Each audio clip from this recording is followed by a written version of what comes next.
Вы смотрите итоговый выпуск новостей. О самых заметных событиях пятницы 9 июля вы узнаете из материалов наших корреспондентов. В студии Сергей Михедов. Здравствуйте. Коротко о темах выпуска.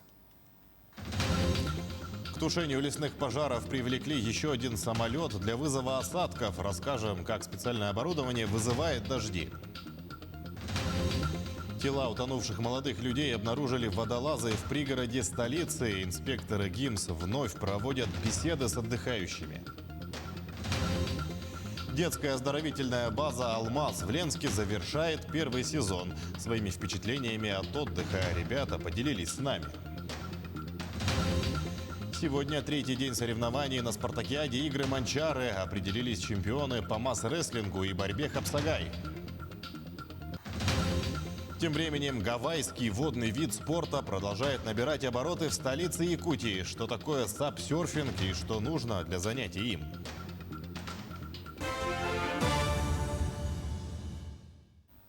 Сегодня глава региона работает в Мирнинском районе. АСН Николаев совершил облет лесных пожаров, а позже пройдет выездное совещание комиссии по предупреждению и ликвидации чрезвычайных ситуаций и обеспечению пожарной безопасности. Сейчас в Мирнинском районе действуют 6 лесных возгораний. Их тушением занимаются 115 человек. Также на территории района будет работать самолет-зондировщик. В Мирнинском районе несколько пожаров, в том числе самый крупный здесь рядом с Сюльдюкаров. Его площадь гораздо больше, уже 30 тысяч гектаров. За последние сутки она достаточно далеко продвинулась. Здесь работают на тушении отряд из Бурятии, из Федерального резерва, ну и местное население. Большая, огромная работа проведена по защите села. Она сейчас продолжается в дальнейшем. Уверен, что задача исправится. Ну и, конечно, очень хорошо, что долгожданный дождь, который долго здесь ждали, он как раз потихоньку здесь начинается. Мы надеемся, что и с помощью дождя, ну и при той дальнейшей поддержке, которую оперативный штаб района будет оказывать селу, мы сможем локализовать этот пожар. Хотя, конечно, пожар, еще раз говорю, очень большой. И, к сожалению, он принес достаточно серьезный ущерб для сельского хозяйства. Видно сверху, я видел, как и сенокосные угодья многие сгорели. Конечно, будем оказывать помощь и для села, чтобы здесь сельское хозяйство, оно здесь у нас развито. Здесь филиал нашего казенного предприятия «Якутский скот», достаточно большое количество и лошадей. Мы, конечно, поможем селу для того, чтобы сельское хозяйство здесь сохранялось и дальше развивалось. К тушению лесных пожаров привлекли самолет компании «Ирайра». На воздушное судно установили специальное оборудование для вызова осадков. Как работает эта система, знает Дмитрий Темыров. Сегодня на территории Центральной Якутии ожидается появление больших облаков, таких, которые можно зарядить с помощью установки «Циклон» и вызвать долгожданные дожди. И с этой целью воздушное судно будет пролетать над территорией Вилюйской группы улусов. Сегодня мы работаем на территории Республики Саха-Якутия по Вилюйскому лесничеству и горному лесничеству. Это у нас направление будет от Якутска 170 километров на северо-запад. Пройдем по пожарам, будем смотреть по критериям. А критерии непростые, поэтому на борту самолета находятся синоптики. Они и будут подсказывать специалистам авиалесоохраны, какие именно облака можно и нужно заряжать под дожди. У нас веера уже заряжены. У нас получается в одной балке 36, это 192 с одной стороны пиропатрона и с другой стороны 192 пиропатрона. Два веера стоит по обоим бортам. Я, выбираю облачность вместе с экипажем, мы смотрим, то есть все критерии эти, учитывая. Также второй летчик-наблюдатель за пультом управления. По моей команде происходит отстрел пиропатронов. В состав данного пиропатрона входит йодистое серебро, которое по кристаллической решетке очень близко со льдом. И за счет этого происходит процесс льдообразования. То есть получается, вся вода, которая находится в атмосфере, она просто конденсируется и намерзает на кристаллах йодистого серебра. По словам заместителя начальника ФБУ авиалесоохрана, подготовка к полету начинается за несколько часов. Ведь каждый патрон проходит тщательный осмотр, чтобы не было никаких браков. Однако самое сложное – выбрать подходящее облако. Облака не каждый можно засеять именно йодистым серебром, и не каждый даст осадку. Поэтому толщина, мощность его была должна быть соответствующей. Ну, к примеру, я так говорю, утрированно, от 2 километров и выше, чем больше его мощность, вертикальное его развитие облака, тем больше, конечно, в нем вероятности выпадения осадков. Вместе с тем с командой специалистов авиалесоохраны сегодня полетел и первый зампред правительства Дмитрий Садовников, чтобы оценить работу установленного сооружения «Циклон», так как региональные власти сейчас рассматривают возможность пополнения воздушного парка самолетами, которые можно будет оснастить установкой «Циклон» и использовать их в тушении лесных пожаров. Ну, посмотрим, как работает. И мы имеем задание от главы региона, что надо изучить именно вот эту работу, что в будущем, возможно, будем иметь такой борт у себя в республике на базе наших авиакомпаний, ну, скажем, полярных авиалиний. Так что в ближайшее время на территории Центральной Якутии можно будет ожидать больших осадков, а значит сокращение числа пожаров и задымленности. Дмитрий Тымыров, Петр Шестаков, Якутск. Сразу 5 лесных пожаров тушат в национальном парке Ленские столбы. Как сообщил директор учреждения Аркадий Семенов, общая площадь пожара почти 24 тысячи гектаров, что составляет меньше 2% от общей площади парка. Борются с огнем 158 человек, в том числе пожарные десантники из регионов России. Крупные пожары действуют напротив сел Титары и Чкалов на другом берегу реки Лены. Его площадь сегодня составляет свыше 17 тысяч гектаров. Сплав по реке Ботума приостановлен. Угрозы для туристов и объектов парка нет. На протяжении нескольких недель в Якутии сохраняется сложная пожароопасная ситуация. Борьба с возгораниями крайне затруднена в отдаленных населенных пунктах ввиду больших расстояний и отсутствия транспорта. В отдельные засушливые годы лесные пожары принимают форму стихийных бедствий. Поэтому за прогнозами погоды в республике следят с особым вниманием. Общественный деятель Сарглана Амосова уверена, что в Якутии назрела необходимость создания более эффективной системы тушения лесных пожаров. Я считаю, что сейчас уже пришла пора, если после этого пожароопасного сезона, что все поняли и все приняли меры зимой, начиная с осенью, просто должны быть приняты кардинальные меры по увеличению численности лесопожарных формирований именно по лесному хозяйству, численности работников лесного хозяйства. И, естественно, вот обеспечение трехкратного авиапатрулирования, трехкратного наземного патрулирования, техники, проблем много. По факту гибели младенца в Якутске возбуждено уголовное дело о причинении смерти по неосторожности. Напомним, сегодня днем в следственные органы поступило сообщение об обнаружении прохожими возле одного из домов по улице Бабушкина тела 8-месячного ребенка. Проведен осмотр места происшествия и иные неотложные проверочные мероприятия. Устанавливаются все обстоятельства произошедшего. Расследование продолжается. Тела 2 утонувших молодых людей обнаружили водолазы в пригороде столицы. Об этом сообщает служба спасения республики. С родственниками погибших на месте работает психолог ведомства. По данным пресс-службы Следственного комитета, юношам было 16 и 17 лет. Следователи установили, что 3 несовершеннолетних прибыли на необорудованный для купания берег, где при купании начали тонуть. При этом один из юношей сумел вытолкнуть 3-го на мелководье, а его самого и его товарища снесло вниз по течению. А чтобы не допустить подобных несчастных случаев, инспекторы ГИМС вновь проводят с населением профилактические беседы. Накануне общались с отдыхающими на запрещенном для купания месте, а именно на протоке реки Лены около села Тулагина. Рассказали о правилах безопасности на водных объектах и вручили памятки. Особое внимание уделено детям, которые находятся на реке без сопровождения взрослых. Основная цель мероприятия – это недопущение гибели людей на воде. Основные причины гибели людей на воде это состояние алкогольного опьянения, это непроверенные, несанкционированные водоемы, холодная вода, от погоды очень многое зависит. Погода очень жаркая, воду резко заходят, и там перепады получаются, и может произойти остановка сердца, судороги могут произойти. Сейчас кипит обстановки. Еще 97 человек заразились коронавирусом в регионе за сутки. Из них 56 в Якутске, сообщает Оперштаб. В Алданском районе 9 случаев, в Нерюнгринском 8, в Жиганском 5, в Вилюйском, Верхневилюйском и Мегино-Кангаласском по 3 заражения. Еще в 8 районах заболели от 1 до 2 человек. Лаборатории республики провели более 2500 исследований на ковид. Большинство выявленных граждан – это лица молодого возраста, а соответственно именно лица молодого возраста сегодня представляют группу тех, которые больше всех, и по данным в том числе МВД, не соблюдают санитарно-эпидемиологические требования, которые установлены указом главы Республики Саха-Якутия.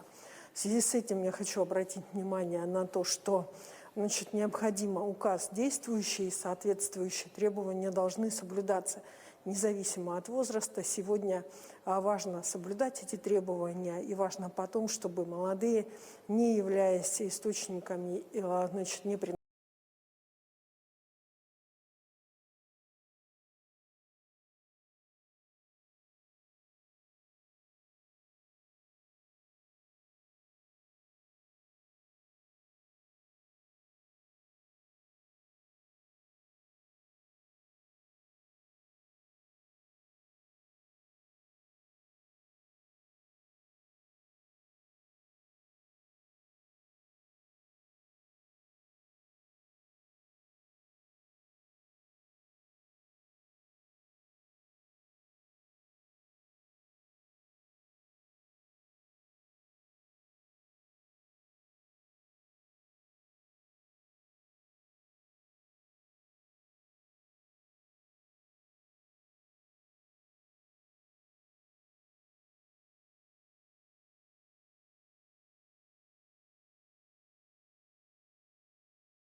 из-за своих вот таких медлительных действий.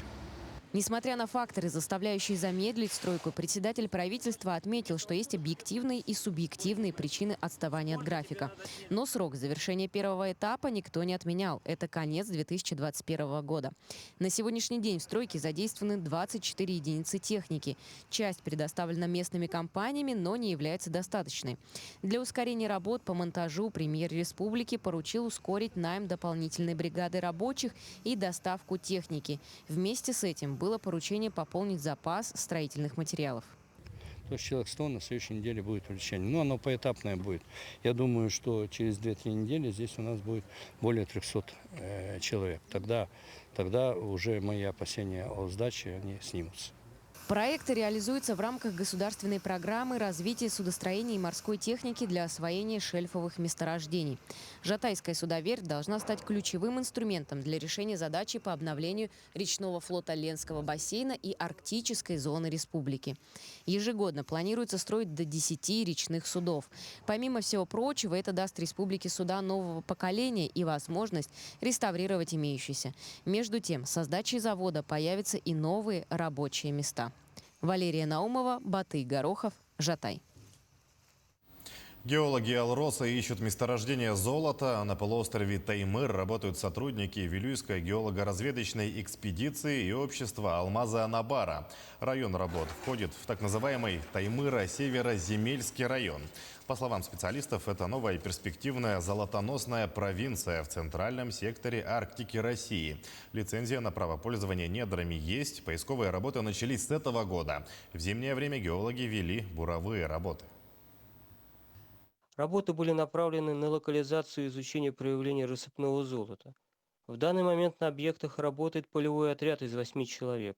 В его задачи входят поиски и изучение признаков золотоносности в ходе поисковых маршрутов общей протяженности 135 погонных километров и покрытие большей части территории работ сетью литохимического опробования в количестве более 4000 проб. Забор проб на водных объектах на Кынской площадке провели сотрудники экологического центра Алроса. К экспедиции присоединились и представители администрации Нюрбинского района и горно-обогатительного комбината. О том, как прошло мероприятие, в сюжете с Аргаланы Неустроевой. В Впервые экспедиция по забору проб прошла действительно масштабно. По словам директора Нюрбинского горнообогатительного комбината, анализ состава водных объектов они проводят регулярно. Однако в этом году удалось спуститься намного ниже по реке. А мы сегодняшний день еще расширяем эти точки наблюдения и немножко дальше уходим по точкам отбора. Это по реке Ханя, Лендакит и так далее. То есть у нас будет еще дополнительные данные по этим отдаленным точкам. Тем не менее, многие озера и небольшие реки проходят через тайгу. Места эти бывают труднодоступными. Добраться до всех объектов оказалось практически невозможно. Можем резюмировать, что почти все нам удалось. К сожалению, не в полном объеме были отобраны те точки. Например, один из ручьев мы просто не могли сесть и найти его, по сути. Но, как мы знаем, да, густо развитая речная сеть, особенно в такие теплые, устойчивые, жаркие периоды температуры, они просто пересыхают. Но тот объем основной, который мы для себя сегодня наметили, мы его в полном объеме выполнили. Всего было отобрано чуть более 30 проб из 11 крупных водных объектов. Это реки Марха, Ханя, Накын, Джахтар-Юреге, Джулунатту и их притоки. Результативность по пробам не встает под сомнение. А что влияет на состав воды? Ну, здесь множество факторов. Они различные: техногенного, антропогенного, природного характера. Для этих целей как раз и была сегодня проведена вот такая достаточно масштабная, я бы сказала, впервые в рамках Алроса такая подобная экспедиция, когда одномоментно были проведены исследования почти всех основных крупных водных объектов и их притоков на отдельном участке, на Накынском поле. Экспедиция состоялась по поручению главы республики Айсена Николаева в рамках ежегодного доклада о хозяйственно-финансовой деятельности Алроса. В целом, как подчеркнули представители компании, производственно-экологический контроль на Накынской площадке и за ее пределами проводится регулярно. Саргалана Неустроева, Владимир Павлов, Нюрбинский район.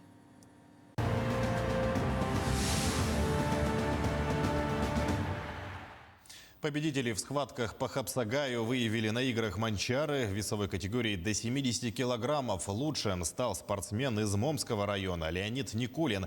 Серебро досталось кобейцу Алексею Варовскому, бронза представителю Амгинского района Леониду Филиппову. Золото в категории свыше 70 килограммов взял нюрбинец Владимир Федоров. На втором месте расположился Иннокентий Колесов из Кобейского района. Третье место завоевал Егор Филиппов из Хангаласского улуса. В состязаниях среди юношей победу одержал Артем Дьяконов.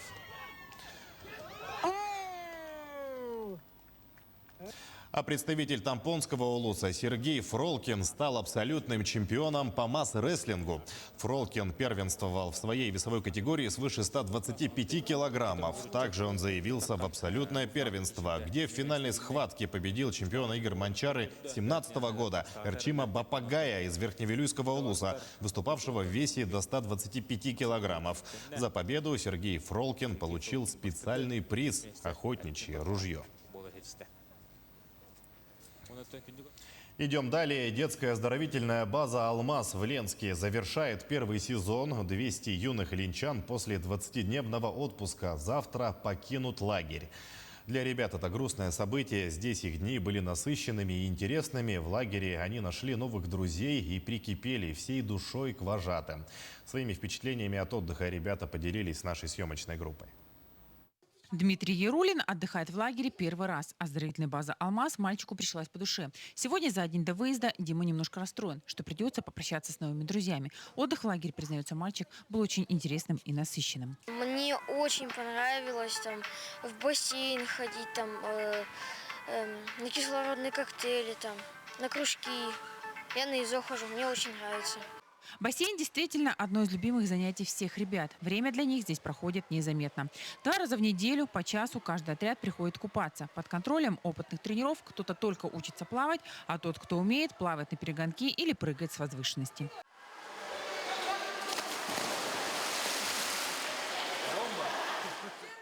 Алена Богданова тоже осталась довольна отдыхом. Каждый день девочка посещала кружок вокала. А еще Алене понравился кислородный коктейль. Мне очень нравится он, очень вкусный. Как часто дают? Каждый день. Как и в предыдущие годы, в лагере работает педагогический отряд из города Новосибирска «Стрекоза». Они организуют для ребят культурные мероприятия, а вот педагоги дополнительного образования ведут кружки – рисование, танцы, вокал. Надо сказать, что благодаря кружкам многие дети нашли в себе новые таланты. Девочки из 3-го отряда, оказывается, хорошо поют и читают рэп.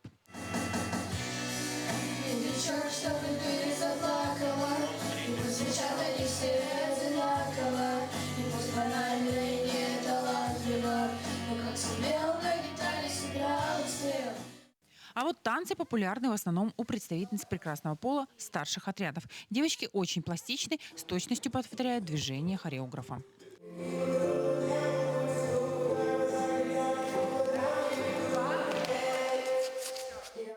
Первый сезон в лагере закончен. Второй обещает быть более насыщенным. Для ребят главой района закуплены самокаты, ролики, все необходимые атрибуты в бассейн. Будет установлена скалолазная гора и новые батуты. Второй сезон начнется уже с 15 июля. Светлана Полеева, Виталий Андреев, Ленск. Гавайский водный вид спорта продолжает набирать обороты в столице нашего региона. Для жителей города это отличный способ спастись от летнего зноя и активно провести отдых. Количество желающих прокатиться на сапсерфинге увеличивается с каждым днем, а попасть в выходные дни можно только по предварительной записи. Подробнее о сапсерфинге в сюжете Александра Нестерова.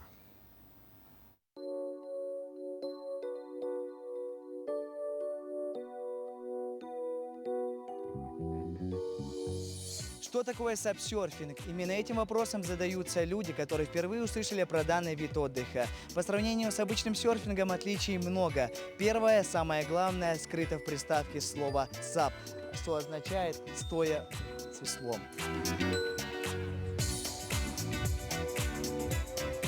Второе отличие – это объемная доска, которая позволяет человеку совершить незабываемую прогулку по воде. Такой вид серфинга вызывает у людей много новых эмоций.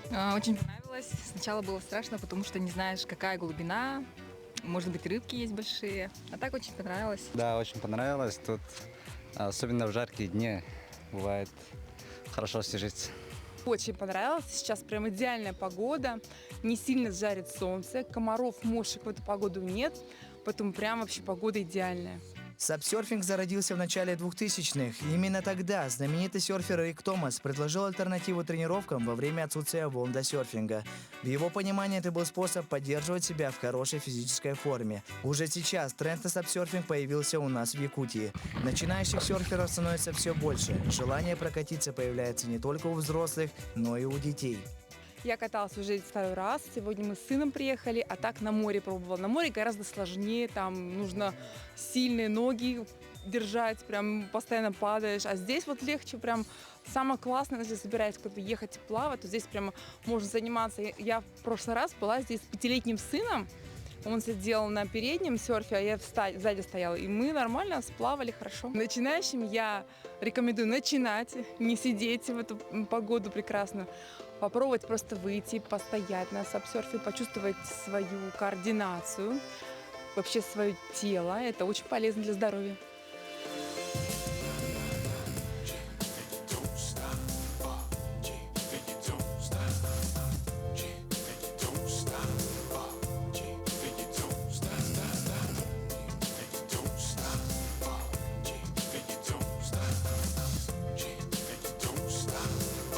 На сегодняшний день сапсерфингу уже 20 лет, и за это время он успел покорить сердца многих людей.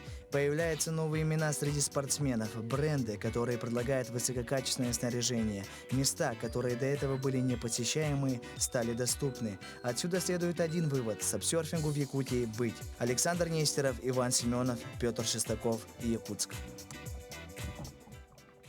Таким наши корреспонденты увидели уходящий день. Не забывайте о безопасности, носите маску, соблюдайте безопасную дистанцию. А еще лучше – получите вакцину. Всего доброго и удачных вам выходных.